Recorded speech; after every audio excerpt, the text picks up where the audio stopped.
Hi guys, welcome back to the channel. Today I've got 4 replays in the brand new Tier 5 French super heavy tech tree tank, the AMX Tracteur C MLE 1939. We'll just call it the 39 because the other one's a TR40 or whatever it is. So yeah, the brand new French super heavy mini branch has come out. It went from Tier 2 to Tier 7. We're starting off at the Tier 5 because that's generally where I start off putting replays out. And we're here with the 39. It is a decent Tier 5 super heavy tank. The armour on it is one of those where it works really well until it doesn't. And a lot of the time it's when even Tier 5, 6 and 7 start to fire premium at you. The one thing that this tank does well is it hits hard when you get fully upgraded. And that is nice. The thing is, this vehicle is incredibly slow. It is so slow. Which means you've really got to think about where you're putting yourself in this vehicle and the direction you're taking. Because naturally, if you choose the wrong direction or put yourself in the wrong place or take the wrong avenue of attack, you're going to die very, very easily. You're going to get caught out very, very easily. So it's really one of those where positioning is absolute key and where you're going to be going. So naturally with new tech trees, what we always do is this first replay we are completely stock. Then the next replay will be nearly upgraded or with the second choice gun, essentially everything upgraded but the gun that's second choice for me personally. And then we'll have the fully upgraded replays. So while stock, this vehicle has a 20 km/h top speed with a 10 km/h reverse speed, 900 horsepower engine, which is 6.45 horsepower per ton ratio, which is dreadful. Absolutely dreadful. And yeah, the tank is so slow. It's so slow. It really is. 15% internal fire chances in the middle of fire chances. And yeah, if you get shot in the engine, it does like burning, but it's not as frequent as some other tanks. 15.16 degrees a second on the hull rotation speed with the build that we run is very slow also, and it turns the whole tank is so lethargic. It really is very lethargic. Ground resistances at 1.76, 1.23 on medium and 1.25 on firm aren't good. The soft terrain resistance is pretty good. The other two terrain resistances are pretty poor, again adding to the lethargic feel of this vehicle. 366 meters of view range means you're generally quite blind as well, which can be a bit of a pain for the 39, meaning that, yeah, you'll struggle to spot things at times. But you will be stuck in a brawl like this if you hope to be able to get the best out of this thing, so the view range won't matter quite as much. You've got 18.52 degrees a second on the turret rotation speed, which again, incredibly slow, meaning it takes a while to get this turret turned. 0.99 accuracy during rotation with this 90mm gun, and 1.5 accuracy during movement, means that that's not terrible, and the aim circle doesn't bloom out hugely with this stocker 90mm gun. And you've got 10 degrees of gun depression, which is incredibly flexible on a ridgeline as well, which is definitely lovely for the 39. Now you might be going, well, this stock gun, 90mm, this tank doesn't, I guess 75mm, that's the stock gun. Yeah, skip it. Absolutely skip it. Don't bother with the 75mm. Spend the 2000 XP, 3000 XP or whatever it is, or put a 5x booster on and play one game and get past it. Because it is utterly, utterly garbage, and it makes this tank completely useless because you can't really pen anything because it's a gun that is used on the Tier 4, and the Tier 4 struggle to pen anything. So at Tier 5, where you get to Tier 5, 6s and 7s, yeah, you just don't pen anything at all. And the most common tank you see at Tier 5 as a heavy tank is a Churchill 1, and you can't pen it with that stock gun. And yeah, it's terrible. So essentially, use this 90mm gun, because this 90mm gun is actually pretty decent for a stock gun for a Tier 5 heavy, and you'll get on a lot better with it, because yeah, that 75mm is just atrocious. So this stock 90mm gun, that's what I'm going to call it, has a 2.16 second aim time, so it doesn't take too long to get it fully aimed in, especially since the gun doesn't actually bloom out that much. 0.42 accuracy at 100 meters, which is derpy, but that's generally all the guns on this vehicle. They're not the most accurate guns in the universe. 8.6 second reload, which is 16.73 DPM, which isn't terrible. 135 pen on the standard AP, 175 pen on the premium APCR, and 45 on the HE, so it's basically the same gun that's on the BDR, the other Tier 5 French heavy. 800 meters a second shell velocity on the standard AP and 1000 meters a second shell velocity on the APCR aren't the best velocity in the universe, and you do have to give a decent amount of lead at distance with this stock 90mm to be able to hit the target. And it's got 240 alpha as well, seeing as it is a 90mm gun. So yeah, the stock gun, and I put that in inverted commas because it's not the stock gun. The stock gun is the 75mm, which is utterly awful, because that gun has 62mm of penetration on the standard and 86mm of penetration on the premium, which is it just doesn't pen anything. It's awful, awful, awful gun, and you would get on a lot better on this tank if you just didn't bother having that gun whatsoever on the vehicle. You might as well just they might as well just get rid of that 75mm and just have the stock gun as the 90, and you'll have a bit more of a pleasant experience with this 39. But there we go. But yeah, that's basically the tank while completely stock. And like I say, in terms of getting to the fight, or should I say when you are at the fight and you're using that 90mm gun, you've got a decent gun for it. The penetration is, like I said, the same as it is on the other Tech Tree French heavy tank, which is the BDR G1B. It's basically the same 90mm gun, but on a super heavy, and it's more than usable, just like on the BDR. So now this second replay, we are fully upgraded, and we've got the other 90mm gun on the vehicle, which is actually the end of the upgrade path. It's the last gun that you unlock. And personally, I don't think it's the best gun for the tank. The best gun for the tank is the 105mm gun, but we'll get to that when we get there. So this vehicle, now fully upgraded, has a 20km/h top speed, 10km/h reverse speed, 1,100 horsepower engine, which is still 7.87 horsepower per ton ratio, which, as you can see, is so slow. It's still very, very slow. It's very slow. It's a very slow tank. 15% internal fire chances in the middle of fire chances again. 17.32 degrees a second on the whole rotation speed now. It means it does turn faster on its tracks, but it's still slow. Still slow to turn. Ground resistances are now 1.67, 1.14 and 1.15, which, again, the soft terrain is great. Medium and firm isn't the best, but it's still not dreadful, actually, at this point. 391 metres of view range now is a lot better than it was. Still fairly blind, because we're not up to that 445 metre spotting cap. But, yeah, it's alright for a Tier 5 heavy. A lot of them are quite blind like that anyway. 20.84 degrees a second on the turret rotation speed is faster than it was on the other stock turret as well. So it does turn the turret that little bit faster. 1.04 on accuracy during rotation, 1.32 on accuracy during movement. Again, not too terrible. It means this aim circle doesn't bloom out horrifically, and you've still got a 2.16 second aim time, which means, again, it doesn't take too long to get the gun aimed in when you do have to aim it. You've got 5 degrees of gun depression, which is very limiting on this top turret with this top 90mm gun, which can be a bit frustrating at times, as when you come over ridgeline, stuff like that, you can struggle to get the gun down. 0.4 accuracy at 100 metres as well means this gun, again, is fairly derpy, and if you don't have it fully aimed in, it does like missing shots. 8.43 second reload on this 90mm gun, the L42, has 1700 DPM, which is pretty decent for a Tier 5, with 150mm of penetration on the standard AP, 228 on the premium APCR, and 45 on the HE for 240 and 320 on the alpha damage. 820 metres a second shell velocity on the standard AP is low. Again, it's way below average, and it means the shells do feel a little bit derpy at times. You have to give a good amount of lead to be able to hit those shots at distance. And 1056 on the premium APCR is slightly above average, meaning you don't have to give quite as much lead as the standard round, and you will feel a difference when you load the premium compared to the standard round in terms of that velocity and the way it moves, but it's still not great, and you do have to give a good amount of lead anyway with that APCR round. But yeah, like I say, this 90mm gun it's a pretty damn solid gun, and it's definitely the choice to pick if you were not going to fire too much premium, as this is definitely the more standard choice. But like I say, I don't think it's the best gun for the tank. I still think the 105 is absolutely fantastic.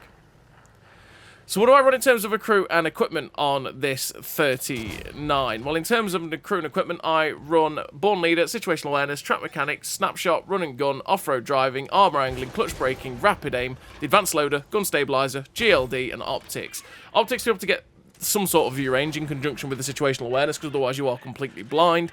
GLD to get the aim time down as much as possible on both this gun and on the 105, because the aim time isn't the best if you don't help it. Gun Stabilizer to get the best accuracy during rotation and movement that we can possibly get in conjunction with the Snapshot and the Run and Gun.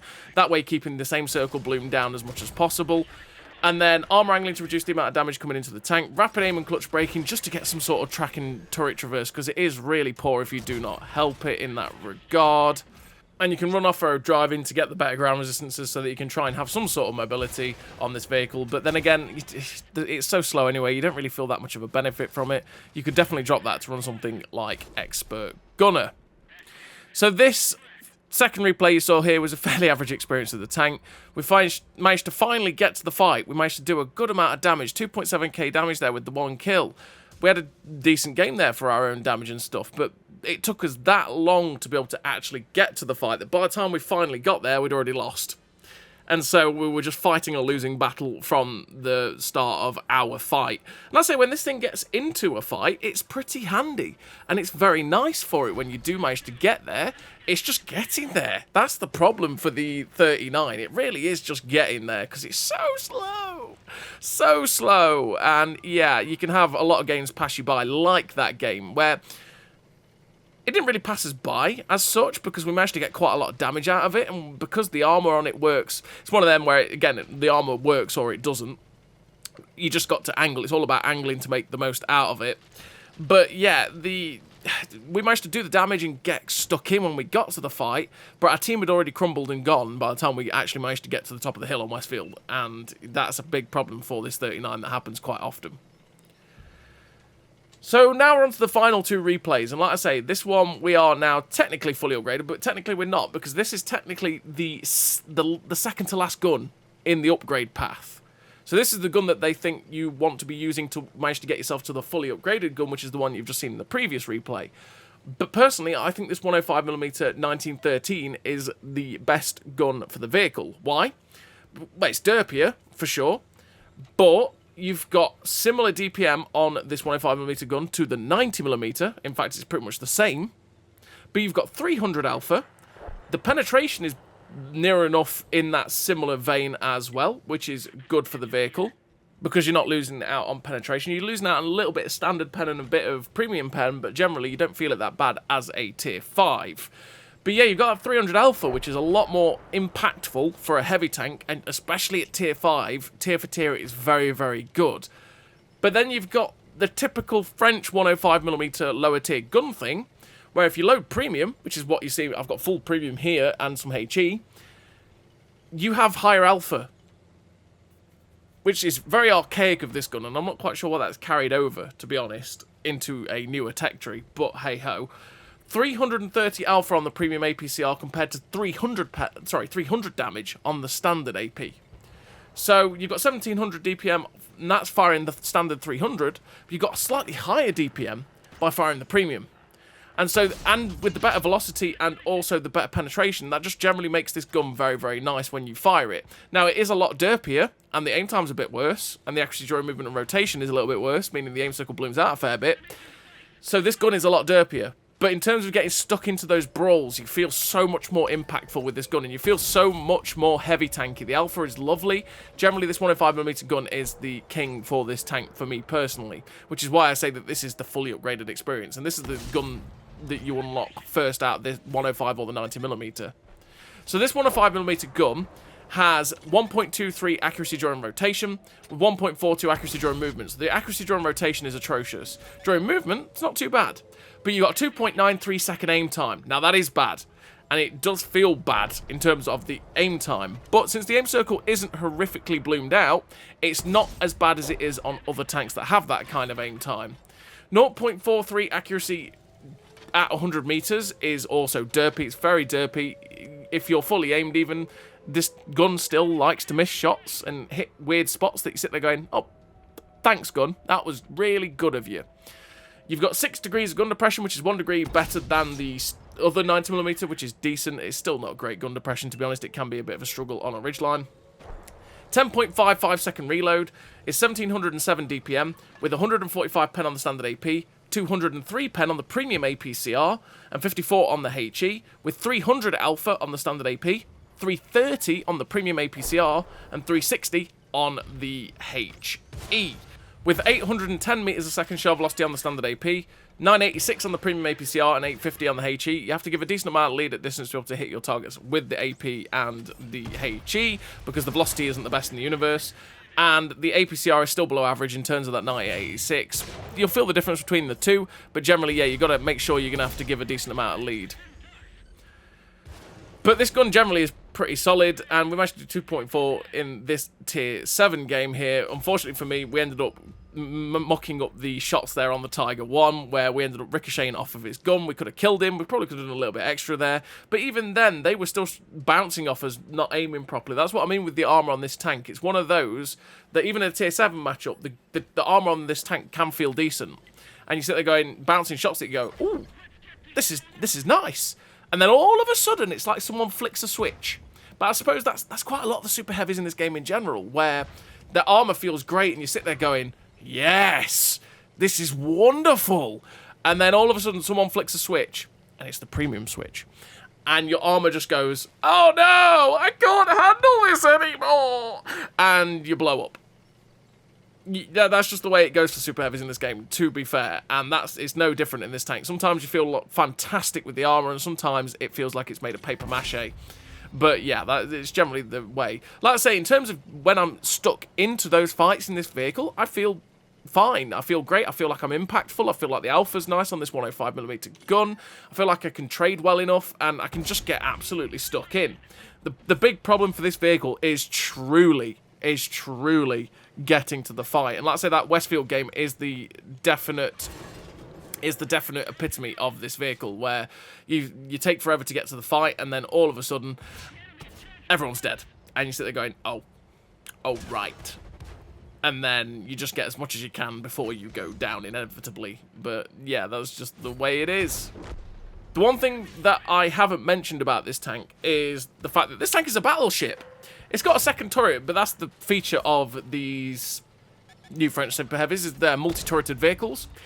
And it has a battleship turret on the back, and I call it battleship turret because it can't actually fire forward. As you can see, it can only fire to the rear and slightly to the left and slightly to the right of the turret. But it's basically, to be honest, on this vehicle, it's basically unusable. It's a royal pain to even try and use it, and you will absolutely struggle to get anything out of this turret, but it's just so frustrating to use. It's got a 3.64 second reload. It's incredibly derpy with the 0.45 accuracy at 100 meters. It's got 45mm of penetration on the standard AP. It's got premium APCR with 79mm of penetration, which still struggles to go through quite a few vehicles, but it can be useful against some of the lower tiers. But yeah, generally you won't get a chance to use it that often because it is just so awkward to be able to use this gun, or this rear-mounted gun, on the tank. Which is why I haven't really mentioned it as much in terms of the rest of the vehicle, because yeah, generally you're just going to not use it that often, and it's going to be a bit of a struggle. Compared to the Tier 6, where it's definitely a little bit more usable. You do have an all-fire mode for this vehicle, which means you press left on the D-pad, or whatever the configuration is for your controller, for using alt modes, like Siege mode or Turbo or stuff like that. And if you press that left on the D-pad, you can fire both guns at the same time. But, like I say, not that useful on this vehicle. You really have to turn the tank and give people your broadside of your battleship to be able to actually get the gun to be used, which, yeah, sad time for the 39, in all honesty. Because you just don't get the chance to use that multi-turret very often on this vehicle. So here in this game on this map, which is Berlin, we've managed to get 3.2k damage, 155 assistance, the 4 kills, and this was the nice, hey, we got a city map. We managed to get stuck into a brawl in a city map while we're top tier, and that's what this tank can do. It just can bounce shots very effectively when you're against quite a few different vehicles, like the Tier 4s and quite a few of the Tier 5s. If you're angling it, because then naturally the big thing for the armor on this vehicle is angling the armor, because if you're flat on, you're going to make it easy for people to pen. You've got a 120mm upper plate that's angled in certain parts. It's got a big flat plate, but if you start to angle left and right, your tracks actually go over the front of the hull. So you can bait quite a few shots from people that will hit the tracks on this vehicle, and because there's no armor plate behind it, they'll just do track damage or they will track you. So you need to keep yourself swiveling left to right, keep wiggling, wiggle, to be able to get the most out of the armor to keep bouncing shots, because if you just sit there flat on, people are going to pen you, especially if they fire premium. If they fire standard, a lot of the Tier 5s, I mean, at the end of the day, right, you've got 120mm of upper plate armor on the whole upper plate. Quite a few, and I mean quite a few, Tier 5s on their standard have like 110 to 120 pen in that region. Which means that they can't pen you with their standard. So if they fire premium, they're more likely to go through. But even then, because you've got the thick armor and the angling and stuff like that, and you start to angle it as well, you're more likely to bounce stuff off of it. And because, just like on the ARL-44, the tracks overlap the hull, you can bait so many shots onto the track where people just shoot you in the driveway and think, I should track and pen, and they don't. So it's all about angling this armor. But the big problem for the vehicle, naturally, is the fact that you are so slow to get to the fight that there's a lot of games that you really do struggle to get stuck in. So I like the tank when I get into the fight, but the tank is so frustrating in terms of the mobility. But we finished the game there with the first class, the High Caliber, the Steel Wall, for 2,088 base XP, which is a really great game for a Tier 5 there with the 2,088 base XP. And like I say, in terms of when you're in the fight, it can be pretty solid, this vehicle, because the DPM, the gun generally in the 105, the Alpha, that sort of thing, is really nice, and you can make the armour work with angling and wiggling and stuff like that. But yeah, it can be a very, very frustrating tank just because of how slow it is. So as always, everybody, thank you very much for watching.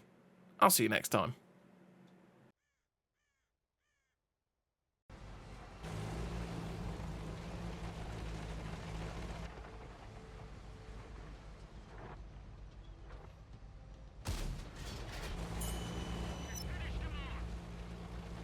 A great success!